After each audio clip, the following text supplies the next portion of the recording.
تعالی وبرکاتہ۔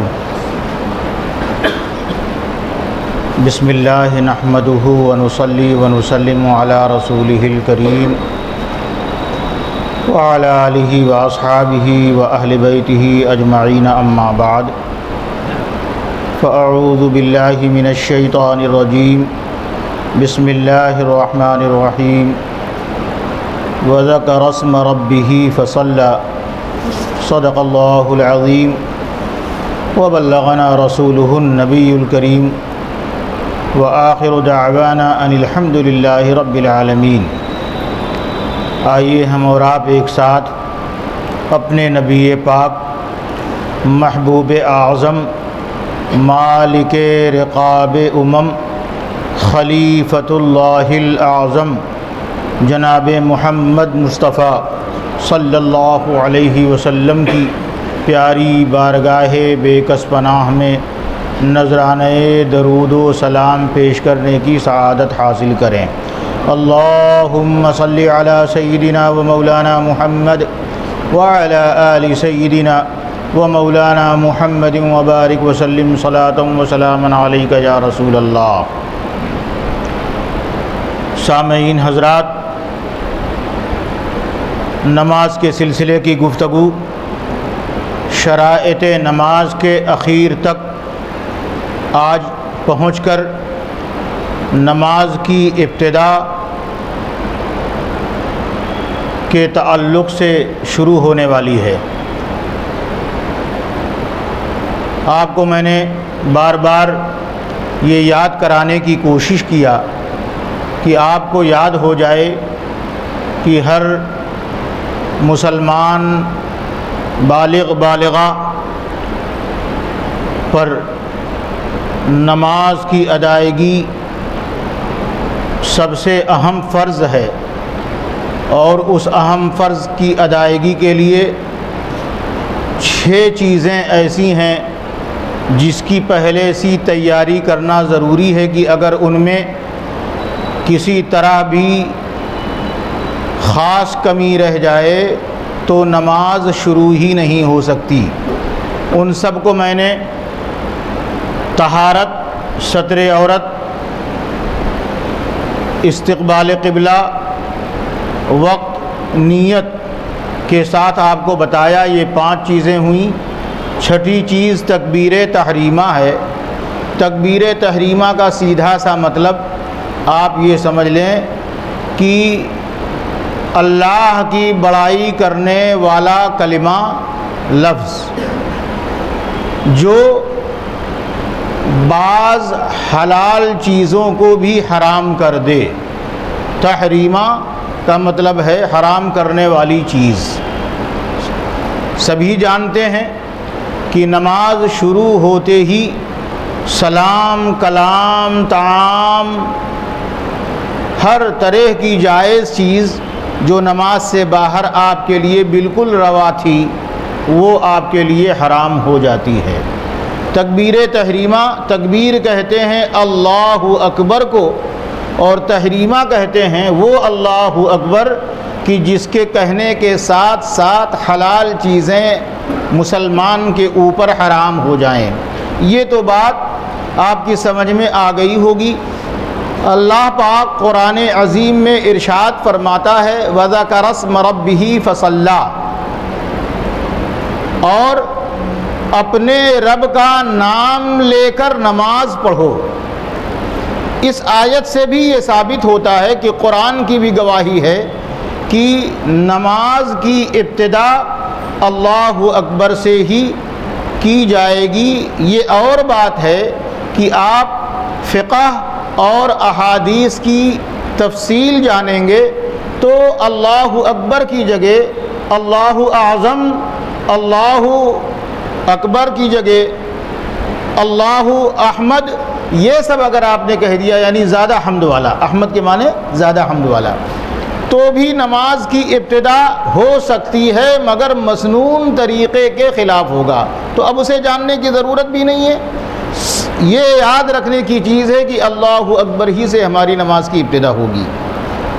آئیے میں آپ کو بتاؤں کہ نماز کے بارے میں اللہ کے پیارے حبیب صلی اللہ علیہ وآلہ وسلم اپنے صحابہ کو کس قدر شد و مد کے ساتھ رغبت دلاتے اور درست اور اطمینان اور صحیح نماز پڑھنے کے لیے تلقین فرماتے۔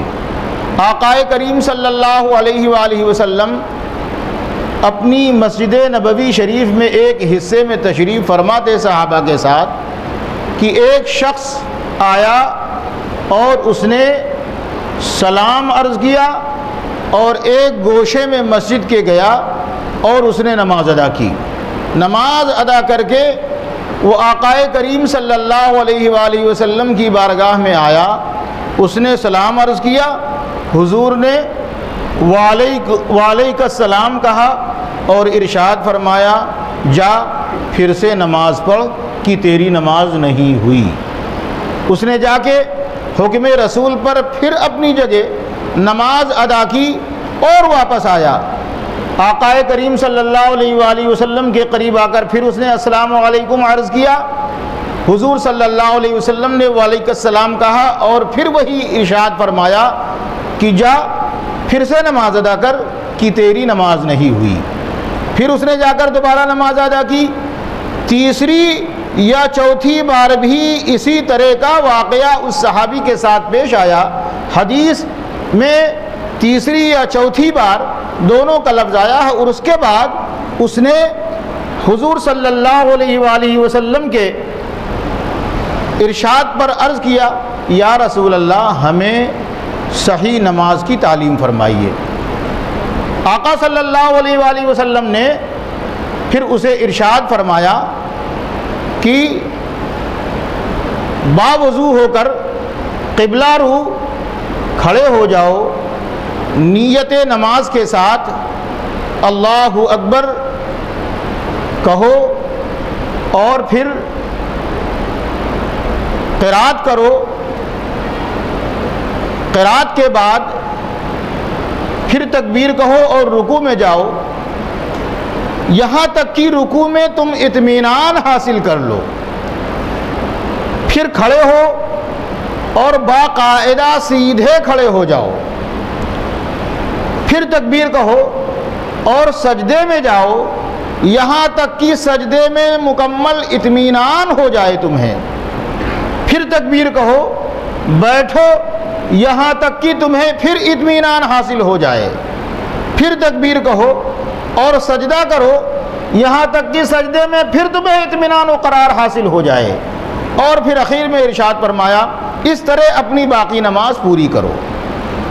اب یہ ارشاد فرمایا رسول اللہ نے تو صحابہ نے بھی محسوس کر لیا، اس نے بھی یاد کر لیا، جان لیا کہ ہم ایسی نماز پڑھتے تھے کہ جھٹ سے میں نے سورہ فاتحہ اور سورہ پڑھی، فٹ سے میں نے رکوع کیا، تیزی کے ساتھ جلدی جلدی میں نے تسبیح پڑھی اور فوراً کھڑا ہوا، فوراً سجدے میں گیا، جلدی سے پڑھ کر فوراً سجدے سے اٹھا، یعنی اطمینان اور تسلی بخش قرار والی نماز ہماری نہ تھی، جس کی بنیاد پر اللہ کے حبیب صلی اللہ علیہ وآلہ وسلم نے 3 مرتبہ اس مصلی کو، نمازی کو نماز دہرانے کے بارے میں حکم دیا اور فرمایا تیری نماز نہیں ہوئی۔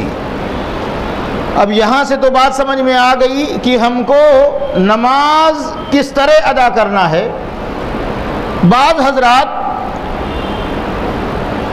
کسی وجہ سے جلدی ادا کرتے ہیں تو جلدی کی نماز جو ہے وہ ہمارے لیے نقصان دہ ہو جائے گی، نماز نہ رہے گی۔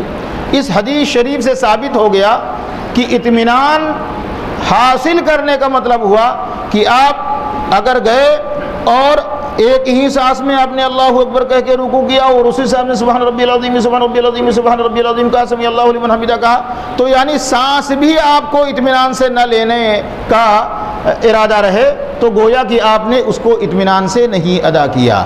اطمینان ہو جائے پھر آدمی دوسرے رکن کی طرف جائے۔ اب آئیے یہ حدیث شریف جاننے کے بعد ہم دیکھیں کہ ہماری اصل تسلی بخش نماز کیسے ہونی چاہیے۔ نمازوں کے مسائل تو انشاءاللہ ضروری طور سے جتنی اس کی تفصیل ہے وہ یکے بعد دیگرے ادا کی جائے گی، جس طرح آپ نے شرائط نماز میں ان کے ناموں کے ساتھ تھوڑی تھوڑی تفصیلات کو بھی آپ کے حوالے کرنے کی کوشش کی گئی۔ مگر آئیے سب سے پہلے یہ جانیں کہ ہماری روزمرہ جو نماز ہوتی ہے وہ کل نماز از ابتدا تا انتہا ہے کیا؟ تو آئیے باوضو قبلہ رو کھڑے ہونے کے ساتھ ساتھ نیت نماز کرتے ہوئے، زبان سے بھی کہہ لے تو اچھا ہے ورنہ نیت نماز آپ کو سمجھا چکا ہوں میں، نیت نماز کے ساتھ اللہ اکبر کہتے ہوئے ہاتھوں کو کانوں کی لو تک لے جائے، اور کانوں کی لو تک لے جانے میں اس چیز کا خیال رکھے کہ آپ نے ہاتھوں کو اٹھایا اور کان کی لو کے قریب چھو جائے، اور یہ جو پانچوں انگلیاں ہیں بغیر طاقت لگائے، نہ پھیلانے اور نہ سکوڑنے، بغیر طاقت لگائے جس حالت پر رہے اسی حالت میں وہ انگلیاں سیدھے سیدھے رہنی چاہیے۔ اب اگر کسی نے پھیلایا تو طاقت لگانی پڑے گی، کسی نے سمیٹا تو طاقت لگانی پڑے گی، یہ منع ہے۔ بغیر طاقت لگائے ہوئے اپنی فطری حالت پر یہ انگلیاں سیدھے قبلہ کی روح کی طرف اور پوری ہتھیلی قبلہ کی طرف ہونی چاہیے۔ اب اگر ہم نے یہاں انگلی پہنچایا اور اپنے کان تک لگا کر اپنے ہتھیلیوں کو اور انگلیوں کو قبلہ کی طرف متوجہ رکھا تو ہمارا ہاتھ اٹھانا بالکل درست ہے، لیکن غلطی کیا ہوتی ہے کہ آدمی یوں ایسے کرتا ہے یا ایسے کر لیا یا جس طرح بھی کرتا ہے۔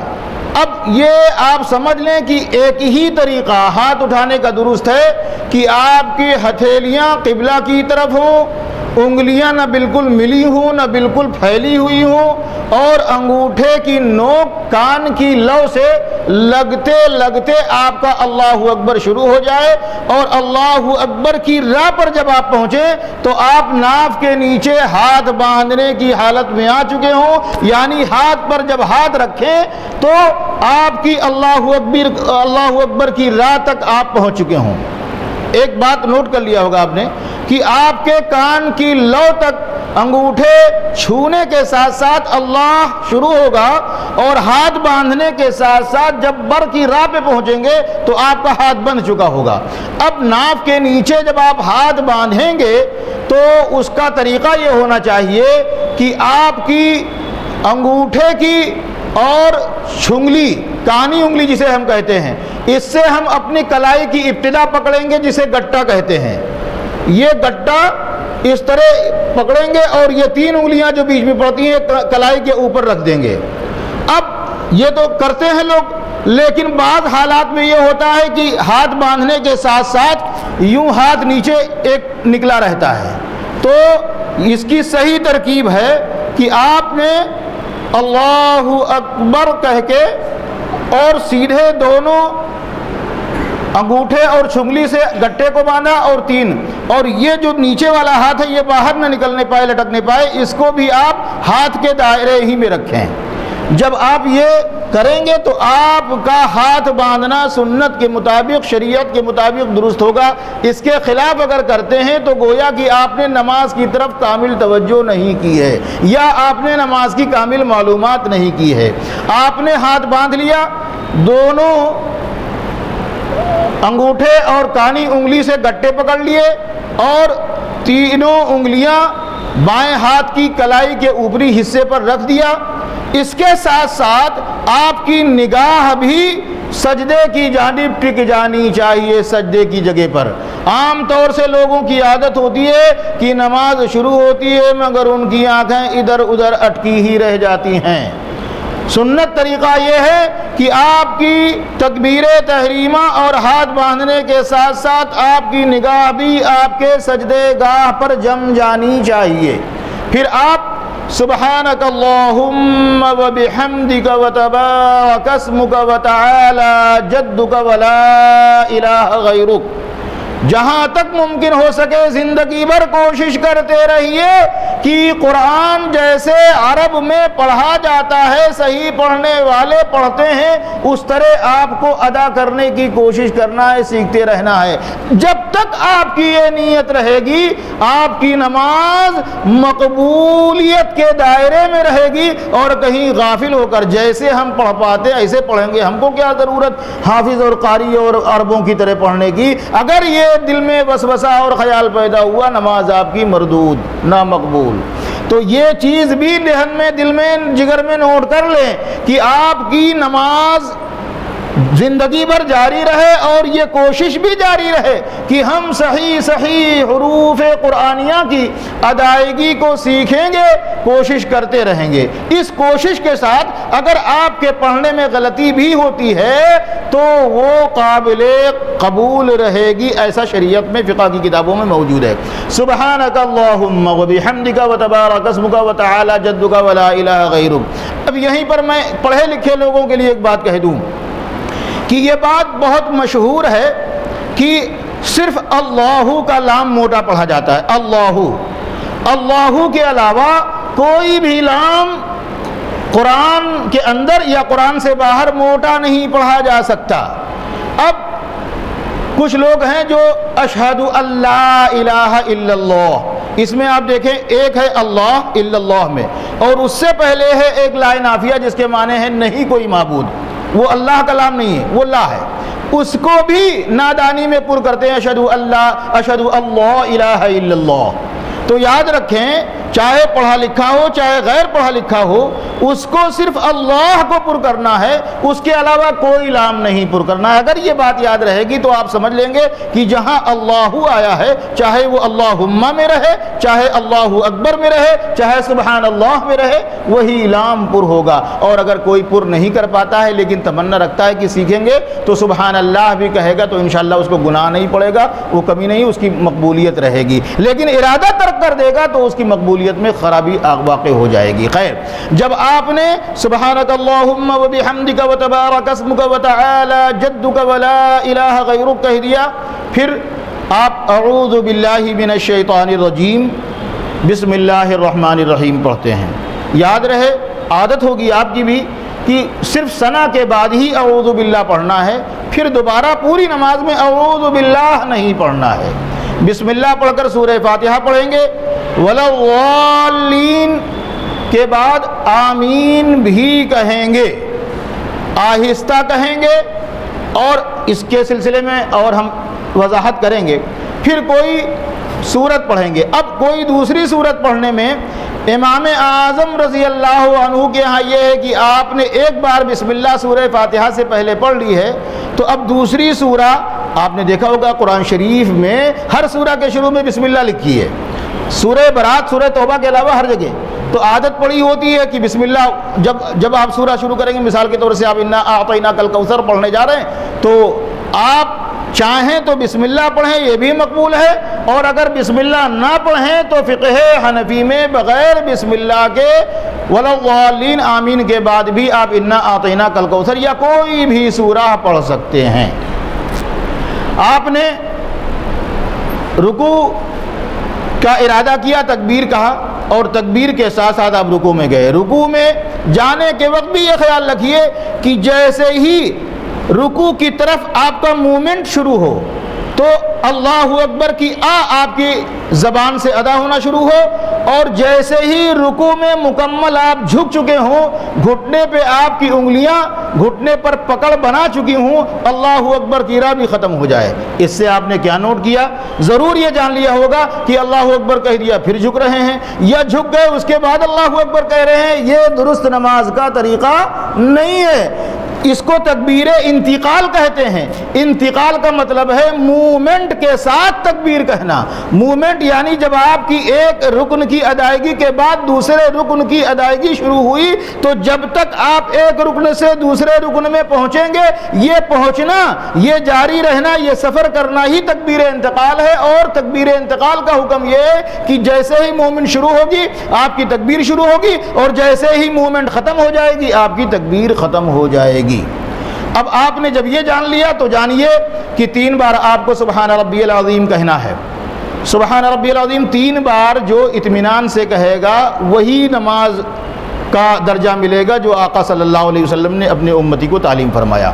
اب ایک سانس میں بھی کہنے کی ترکیب ہے، سبحان ربی العظیم سبحان ربی العظیم سبحان ربی العظیم، اور اگر چاہیں آپ تو الگ الگ سانس میں کہیں گے لیکن زیادہ وقت خرچ ہوگا، اور اگر آپ ایسے کہتے ہیں سبحان ربی العظیم سبحان ربی العظیم سبحان ربی العظیم، سانس نہیں توڑا آپ نے اور عظیم عظیم عظیم 3 مرتبہ کہہ دیا تو صحیح پڑھنے کے خلاف ہو جائے گا۔ اس لیے میری بات کو نوٹ کریں ذہن میں، آپ ایک سانس میں کہیں، اطمینان سے صحیح صحیح صاف صاف پڑھیں اور کہیں سبحان ربی العظیم سبحان ربی العظیم سبحان ربی العظیم۔ آپ نے دیکھا 2 مرتبہ میں نے ربی العظیم ہی کہا اور آخر میں جب رکنا ہوا تب میں نے عظیم کہا۔ جب آپ یہ کہہ لیں تب پھر اب مومنٹ آپ قوما کی طرف، اس کو قوما کہتے ہیں، جو کھڑے ہوتے ہیں اس کو قوما کہتے ہیں، اب قوما کی طرف آپ کا موومنٹ ہونے جا رہا ہے۔ تو رکوع میں جب آپ گئے تو ضروری ہے کہ تکبیر انتقال کے ساتھ ساتھ آپ کی پیٹھ اور سر یہ بالکل مسطح برابر چھت کی طرح ہو چکے ہوں، نہ آپ کا سر نیچے کی طرف لڑکا ہوا ہو نہ آپ کا سر اوپر کی طرف اٹھا ہوا ہو، پیٹھ کمر سے لے کے سر تک ساری چیزیں جیسے اس وقت میرا یہ اوپر کا ہاتھ نظر آ رہا ہے اس طرح ہو جانی چاہیے۔ یہ بھی نماز کے رکوع کے لیے ضروری چیز ہے جس پر توجہ لوگ کم کر پاتے ہیں۔ ہاں کسی کو تکلیف ہے کمر کی یا سر کی کہ اگر وہ زیادہ برابر کرے گا یا زیادہ جھکنے کی کوشش کرے گا تو اس کو نماز میں دقت والی تکلیف شروع ہو جائے گی تو اس کی بات الگ ہے، لیکن عام حالات میں اصلی حالت پر رہتے ہوئے آپ کو رکوع اسی طرح ادا کرنا ہے کہ آپ کی پیٹھ کمر سے لے کر سر تک پورا برابر ہو۔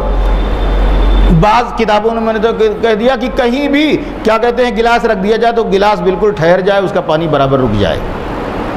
اب آپ قوما کی طرف سمیع اللہ لمن حمیدہ کہیں گے، لیکن سمیع اللہ لمن حمیدہ کی سین شروع ہو تو آپ اٹھنا شروع ہو جائیں، اور جب سیدھے کھڑے ہوں اپنے ہاتھوں کو سیدھا چھوڑتے ہوئے تو سمیع اللہ لمن حمیدہ کی ہا تک پہنچ چکے ہوں۔ گویا کہ میں آپ سے کہنا یہ چاہتا ہوں کہ آپ کھڑے ہونے سے پہلے سمیع اللہ لمن حمیدہ کہہ کے تب کھڑے ہوئے تو بھی غلط، اور آپ پہلے کھڑے ہو گئے اور بعد میں آپ نے سمیع اللہ لمن حمیدہ کہا تو بھی غلط۔ اب اس کے بعد منفرد ہے یعنی اکیلا نماز پڑھنے والا ہے یا امام ہے تو وہ اللہم ربنا ولک الحمد پورا ہے کیا؟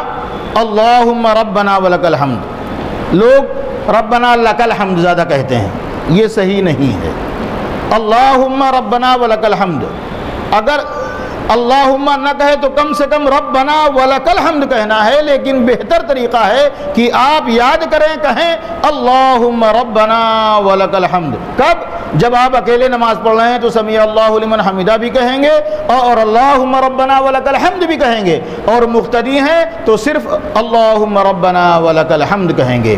اور اس کے بعد پھر رکوع سجدے کی طرف آپ کا موومنٹ شروع ہوگا، آپ کا موومنٹ شروع ہوا، آپ کا تکبیر انتقال شروع ہوا، سجدے میں آپ پہنچے، آپ کا تکبیر انتقال سجدے کی حالت میں پہنچنے کے ساتھ ساتھ ختم ہونا چاہیے، مگر سجدے میں جاتے وقت یہ خیال رکھنا چاہیے کہ سب سے پہلے آپ اپنے دونوں ہتھیلیوں کو اپنے گھٹنے کے پاس رکھیں گے اور اس پر رکھنے کے بعد پھر دونوں گھٹنے زمین پر لے جائیں گے۔ یہ پہلا موقع آپ نے دونوں ہتھیلیوں کو اپنے گھٹنے کے پاس ران پر رکھا، دوسرا موقع دونوں گھٹنے زمین پر گئے، یہ دوسرا۔ تیسرا اپنی دونوں ہتھیلیوں کو اپنی فطری حالت میں رکھتے ہوئے، نہ پھیلانا ہے نہ سکوڑنا ہے، اپنی فطری حالت پر رکھتے ہوئے آپ نے تیسرے درجے کا کام کیا گیا سجدے میں کہ آپ نے زمین پر اس جگہ ہاتھ رکھا جہاں آپ کے کان رہتے ہیں۔ کان کے مقابلے میں آپ کا ہاتھ رہنا چاہیے، اگر آپ نے آگے بڑھا دیا تو بھی غلط اور آپ نے پیچھے کر لیا پیٹ کے پاس تو بھی غلط، یہ بھی یاد رکھنے کی چیز ہے۔ اب آپ اپنے کانوں کے محاذی میں برابر مقابلے میں آپ نے دونوں ہتھیلیوں کو رکھا، یہ تیسرا موقع ہوا۔ چوتھا موقع کہ آپ اپنی ناک کو زمین پر پہلے ٹیکیں گے، پہلے ناک۔ عام طور سے لوگ پہلے سر رکھ دیتے ہیں، پیشانی رکھ دیتے ہیں، غلط ہے، ترکیب سجدہ نہیں ہے۔ ترکیب سجدہ یہ ہے کہ چوتھا درجہ آپ کا یہ ہے کہ پہلے ناک رکھیں اور پھر پانچواں درجہ یہ ہے کہ آپ کی پیشانی سجدے میں جائے۔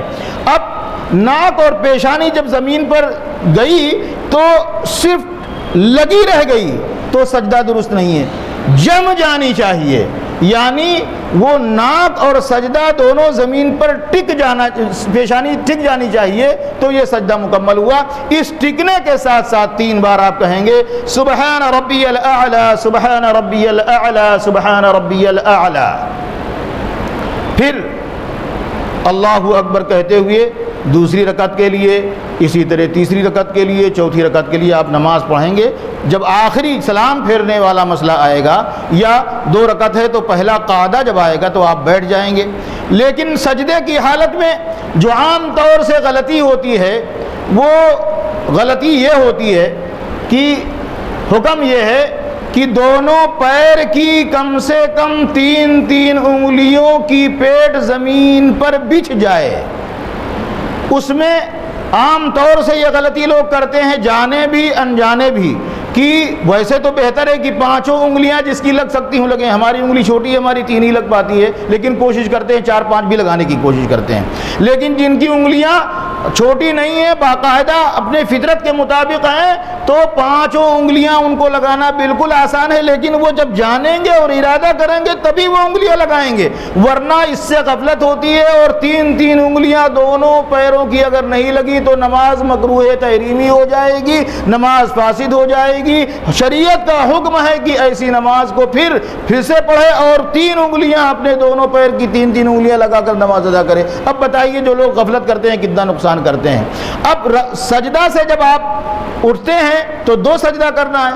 پہلے سجدے کے بعد جو بیٹھتے ہیں اس کو جلسہ کہتے ہیں، اس جلسے میں بھی تکبیر انتقال ہے، پھر بیٹھ جائیں آپ، پھر دوسری تکبیر انتقال سجدے میں جائیں۔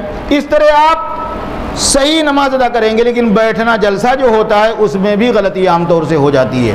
لوگ اپنے داہنے پیر کو انگلیوں کا پیٹ لگاتے ہوئے کھڑا نہیں رکھتے ہیں اور بائیں پیر کو پیر کے اوپر بیٹھنا ہے، جیسے بائیں پیر کے اوپر بیٹھتے ہیں بچھا کر، ایسے ہی داہنے پیر کو بھی بچھا لیتے ہیں، یا اگر بچھایا نہیں تو اس کو ادھر ادھر دائیں بائیں موڑے رہتے ہیں۔ جس کو شدت کی تکلیف ہے اس کو شریعت نے اجازت دی ہے، کبھی یہ تکلیف میں جھیل چکا ہوں، میں جانتا ہوں، تو اس کے لیے تو اجازت ہے، لیکن جس کو تکلیف نہیں ہے کہ قابل برداشت ہے اس کو، تو اس کے لیے واجب ہے کہ وہ اپنے داہنے پیر کو یوں کھڑا رکھے اور بایاں پیر پر بیٹھے، اور جب قاعدہ اولا ہو چاہے قاعدہ اخیرہ ہو، جس کو التحیات پڑھنا کہتے ہیں، تشہد پڑھنا کہتے ہیں، اس وقت بھی آپ کو اسی ترکیب سے، جیسے دونوں سجدوں کے درمیان بیٹھنے کی ترکیب، جلسے کی ترکیب میں نے بتائی، اسی طرح آپ کو قاعدہ اولا اور قاعدہ اخیرہ میں بھی بیٹھنا ہے۔ اب جب آپ تشہد پڑھیں گے، تشہد کا مطلب ہے التحیات پڑھنا، یاد کر لیجئے، التحیات کو تشہد کہتے ہیں۔ تشہد کیوں کہتے ہیں؟ کیونکہ اس میں اشہد ان لا الہ الا اللہ و اشہد ان محمدن عبدہ و رسولہ پڑھتے ہیں، یعنی اللہ اور اس کے پیارے نبی کی وحدانیت اور رسالت کی گواہی دینا، یہ تشہد کہلاتا ہے۔ التحیات آپ کو پڑھنے کا حکم یہ ہے کہ التحیات میں کہیں کوئی کمی نہیں رہنی چاہیے، جیسے قرآن کے بارے میں حکم ہے کہ ایک ایک لفظ صحیح ادا کرنے کی کوشش کرو، اسی طرح پوری نماز میں ہر چیز کو صحیح ادا کرنا چاہیے، لیکن التحیات کے بارے میں تو زیادہ تاکید آئی ہے کہ آپ کو صحیح صحیح پڑھنا ہے۔ اب لوگ التحیات کہتے ہیں، التحیات بالکل غلط ہے، سن لیجئے اور بار بار کوشش کیجئے اس بات کو صحیح کرنے کی۔ التحیات التحیات للہ والصلوات والطیبات والطیبات السلام علیکہ ایھا النبی ورحمۃ اللہ وبرکاتہ السلام علینا وعلی عباد اللہ الصالحین اشہد اللہ السلام علیکہ ایھا النبی ورحمۃ اللہ وبرکاتہ وعلی عباد اللہ الصالحین اشہد اللہ الہ۔ اب یہ بات آ گئی، یعنی آپ نے ترکیب سمجھ لیا، جو التحیات ہے آپ کو صحیح سے التحیات کہہ کے ادا کرنا ہے۔ اب آئے گا انگلی اٹھانے کا مسئلہ، اس میں بھی لوگوں سے بہت مغالطہ اور ناسمجھی ہو جاتی ہے۔ آپ سمجھ لیں، پہلے لا پر انگلی اٹھانا ہے اور اللہ پہ گرانا ہے، لا پر انگلی اٹھانا ہے، اللہ پر گرانا، اتنی بات تو یاد ہو گئی۔ اب آپ کہیں اشہد اللہ الہ الا اللہ، تو بالکل یاد ہو گیا کہ لا پہ اٹھانا ہے، اللہ پہ گرانا ہے۔ اب رہی یہ بات کہ وہ غلطی لوگوں سے اشہد اللہ الہ کہتے ہیں، وہ غلط ہے کیونکہ وہ لا نافیہ ہے، یہاں پر اللہ کا نام نہیں، اشہد اللہ ہے۔ اب انگلی اٹھانے کے وقت سنی حنفی کیا کرتا ہے کہ اپنی کانی انگلی اور اس کے بعد والی انگلی کو اپنی ہتھیلی سے ملا دیتا ہے اور انگوٹھا اور بیچ والی انگلی سے دائرہ بناتا ہے جیسے میں نے بنا لیا، اور پھر اشہد اللہ الہ الا اللہ پڑھتا ہے۔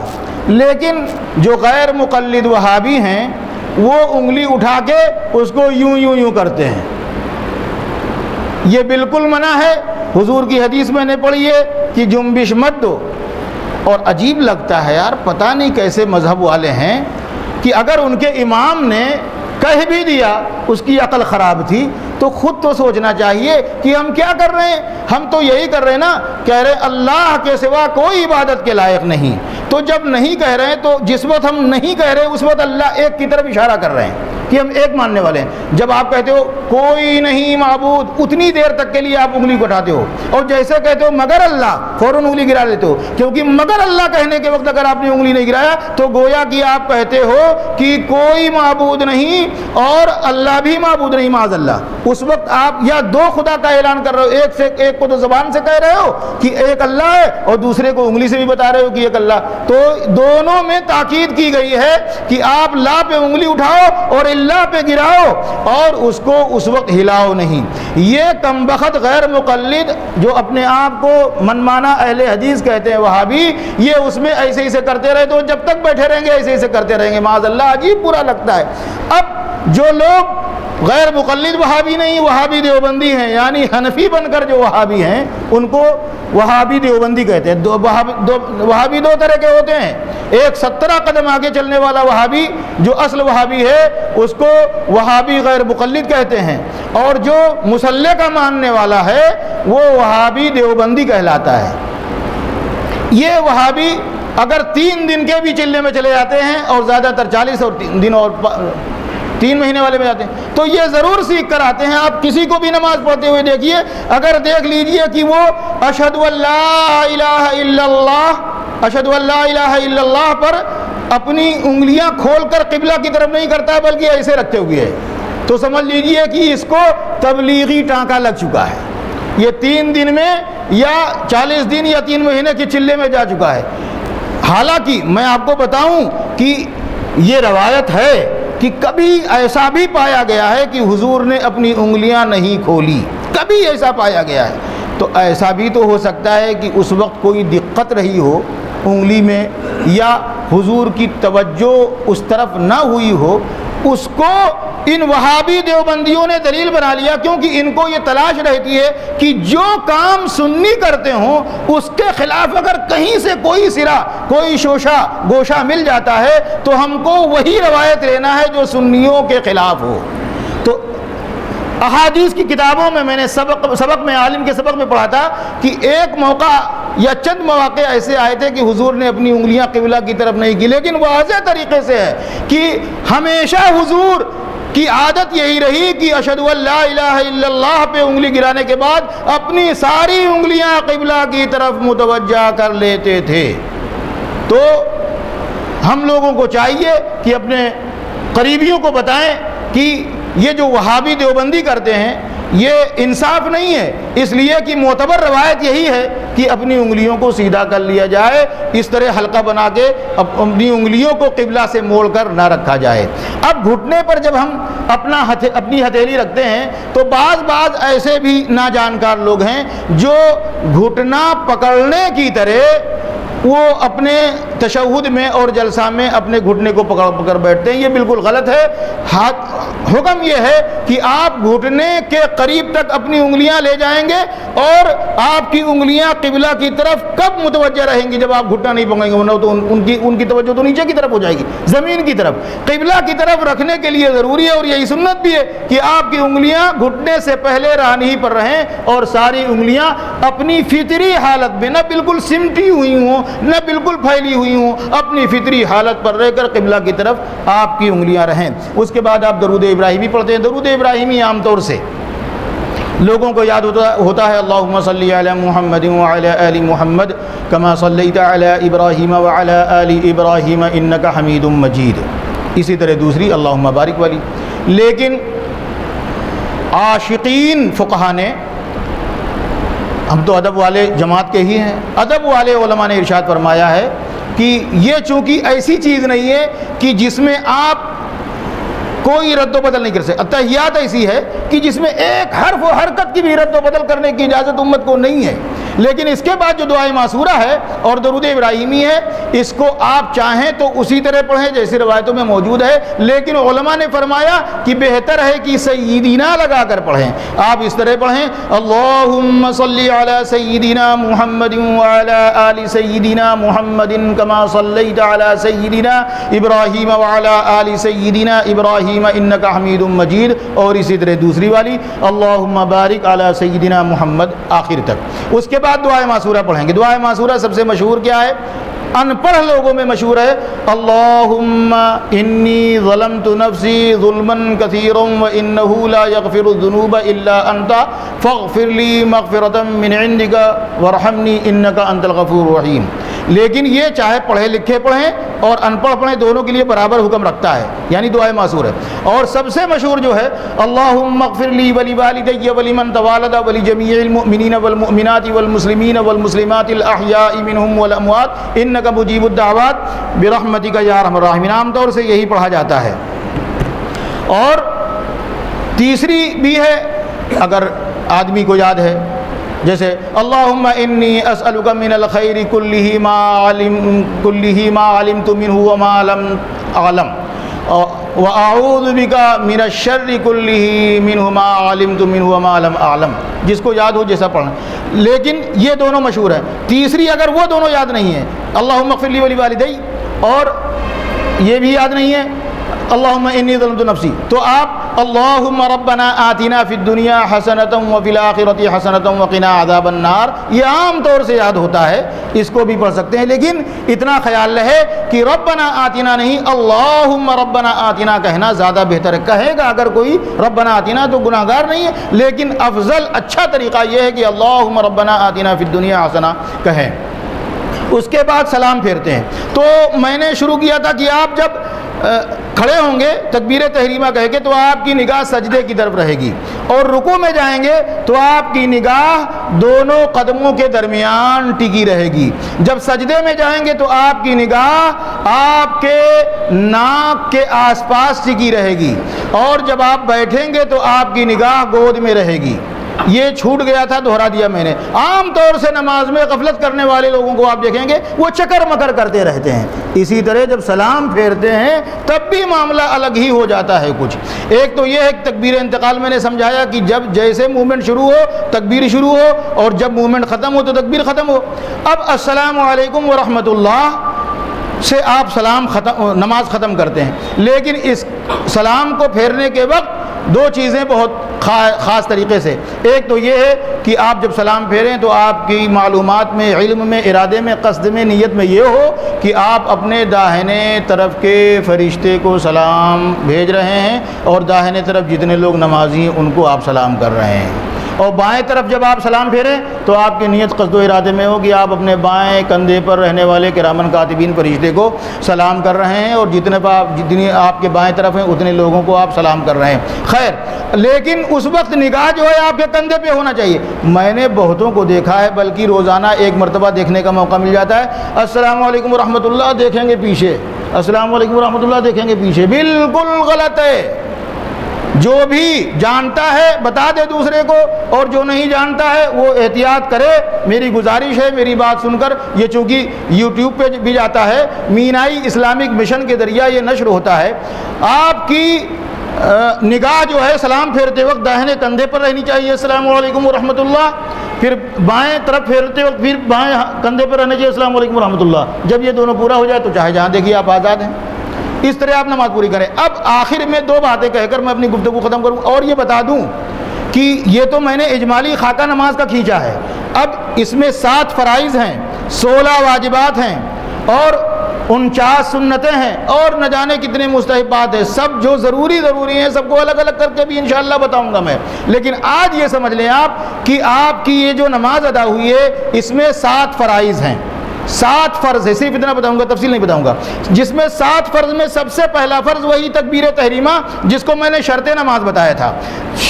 وہ فرض بھی کہا جاتا ہے, وہ شرط بھی کہا جاتا ہے. یعنی وہ ایسا پل ہے, ایسا بارڈر ہے کہ آپ اس پہ جب تک نہیں پہنچے نماز سے باہر ہیں اور پہنچنے کے وقت بھی نماز سے باہر ہیں. لیکن ایک وقت ایسا آ جاتا ہے کہ وہاں سے آپ نماز کے اندر داخل ہو جاتے ہیں. اب کیسے؟ شرط کہتے ہیں جو باہر رہے, رکن کہتے ہیں, فرض کہتے ہیں جو اندر رہے. تو یہ تکبیر تحریمہ شرط بھی ہے اور تکبیر تحریمہ فرض بھی ہے.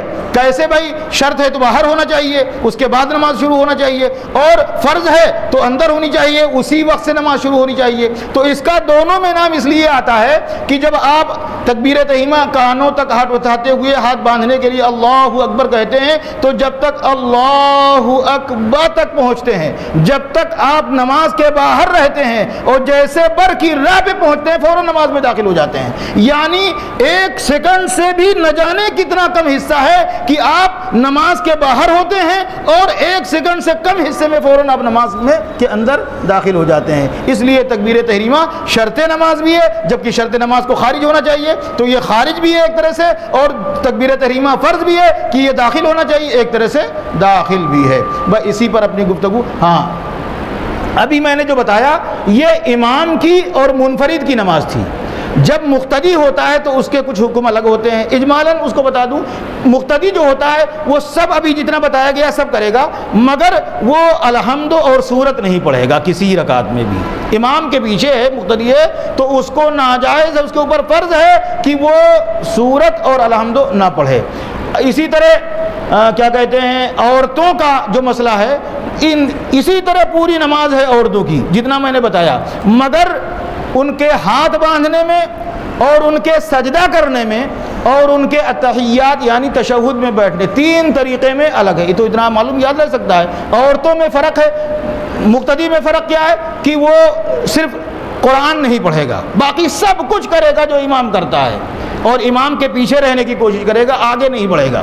اور عورتوں اور مردوں کی نماز میں کیا فرق ہے کہ عورتوں کی نیت وہ غیر مقلد وہابیہ شیطان جیسے باندھتے ہیں, وہ عورتوں کا طریقہ تھا جو اسلام نے بتایا انہوں نے اپنا لیا ہے.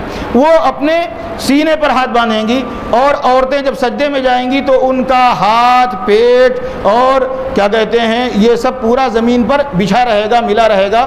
اور مردوں کو حکم یہ ہے کہ جب وہ سجدہ کریں گے تو ان کے دونوں پہلو کیا کہتے ہیں سے ہاتھ جدا رہے گا, یہ دونوں کوہنیاں بھی جدا رہیں گی, زمین سے ہاتھ بھی اٹھا رہے گا, اور اس کے خلاف سارا کچھ اس کے خلاف ہو جاتا ہے عورتوں کا. اور جب وہ اتحیات میں بیٹھتی ہیں تو ان کا دہنا پیر یہ بچھا ہوتا ہے الٹے طرف اور بایاں پیر اس کے بیچ سے نکلا ہوتا ہے. اسی طرح غیر مقلد وہابیہ بیٹھتے ہیں. یعنی اسلام نے جو طریقہ عورتوں کے لیے رکھا ہے, ان کم بختوں میں سنیوں کی دشمنی میں وہی روایت اختیار کر لیا جو عورتوں کے لیے تھی. اللہ تبارک و تعالی ہم اور آپ کو ایک اور صالح بننے کی توفیق عطا فرمائے. ایک گزارش اور ہے کہ ہم جب آتے ہیں مسجد میں 5 وقتہ نماز کے لیے تو اس کا خیال نہیں کرتے کہ ہم کو سنت کہاں پڑھنا چاہیے. خوب یاد رکھ کر کے میری بات سن لیجئے, اگر 4 رکعت سے کم جگہ کم منٹ باقی رہ گیا جماعت میں, اگر 4 منٹ سے کم وقت باقی رہ گیا ہے تو آپ ضرور یاد رکھیں کہ آپ کو کسی کنارے گوشے میں